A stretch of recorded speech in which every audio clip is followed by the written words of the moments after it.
ওমরে ফারুক ওনার কাছে আবু লুলু আল মাজুসি এক অগ্নি উপাসক এসে বিচার দিল, ইয়া ওমর আল ফারুক, আমার মনিবের নাম হচ্ছে মুগীরা ইবনে শুবা, সে প্রতিদিন 4 দিরহাম করে আমার কাছে চার্জ করে। এত টাকা চার্জ করে কেন? উনি জিজ্ঞেস করলেন, তুমি কি কাম পারো? আমি খঞ্জর বানাইতে পারি। খঞ্জর চিনেন? ছোট্ট ছুরি আরবরা পকেটে রাখে। ওমানের সুলতান কাবুসের ছবি দেখবেন, এখানে একটা খঞ্জর আছে। আমি খঞ্জর বানাইতে পারি। খঞ্জর বানাতে পারো? মদিনায় তো কেউ বানাতে পারে না, তুমি খঞ্জর বানাইতে পারো? তুমি তো অনেক টাকার মানুষ মিয়া, তোমার মনিব তো অল্প টাকায় চার্জ করছে, এটা দিতেই হবে। আবু লুলু কয়, ওমর তুমি সবার জন্য এত নরম, আমার জন্য গরম, তোমারে আমি বুঝাবো। সে বাড়িতে যে একটা খঞ্জর বানালো, মাকবাদাতুহু ফি ওয়াসাতিহি, যে খঞ্জরের হ্যান্ডেল হচ্ছে মাঝখানে, দুই দিকে ধারালো ছুরি, এটা ধার দেয়। আর কয়, ওমর তোরে আমি বুঝাবো।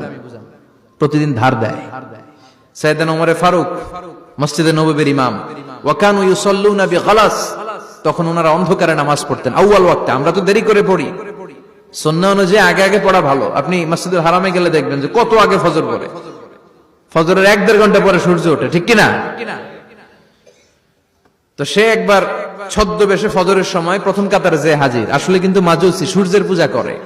খঞ্জরটা নিয়ে এসে দাঁড়ালেন। ওমরে ফারুক ফজরের সময় ঢুকলেন, বললেন আকিমিস সালাহ, একামত দাও। একামত দেয়া হলো। ওমরে ফারুক আল্লাহু আকবার বলে অন্ধকারে ফজরের সালাত শুরু করলেন। প্রথম রাকাত যখন পড়ে ফেললেন, রুকুতে যাবে, ইন দা মিন টাইম সে খঞ্জর বের করে ওমরে ফারুককে 3টা স্টেবিং করেছে। একটা নাভিতে মারার সাথে সাথে নাভিটা কেটে গেল, আর একটা এই পাশে পাজরে, আর একটা পেটের মাঝখানে, পেটও কেটে গেল। ওমরে ফারুক বললেন, কাতালানি আল কালব, এক কুকুর আমারে মেরে ফেলেছে। ওমরে ফারুককে পিছনে নিয়ে যাওয়া হলো। আব্দুর রহমান ইবনে আউফকে টেনে ইমামতির জায়গায় নেওয়া হলো। আর সে কাতারের মাঝখান দিয়ে খঞ্জর ঘুরাতে ঘুরাতে আগাতে লাগলো। ওর খঞ্জরের আঘাতে 7 থেকে 8 জন সাহাবী স্পট ডেথ, জায়গায় শেষ। ওমরে ফারুক বেহুশ। ওমরে ফারুক, ওনার মুখে দুধ দেয়, দুধ ওই নাভি দিয়ে বের হয়ে যায়। নাভিজ দেয়, নাভিজ পেট দিয়ে বের হয়ে যায়। রাষ্ট্রীয় চিকিৎসকরা বুঝতে পারলো উনি আর বাঁচবে না, বেহুশ। সবাই দাঁড়িয়ে আছে। কি হয় আমাদের আমিরুল মুমিনিনের? 10টি বছর তিনি অর্ধ পৃথিবীর শাসন করেছেন, উনার ভয়ে বাঘে মহিষে এক ঘাটে পানি খেত। হুশ ফেরার পরে ওমরে ফারুক বলেন, আমারে মারছে কে? আমার কি অবস্থা, বাঁচবো কিনা?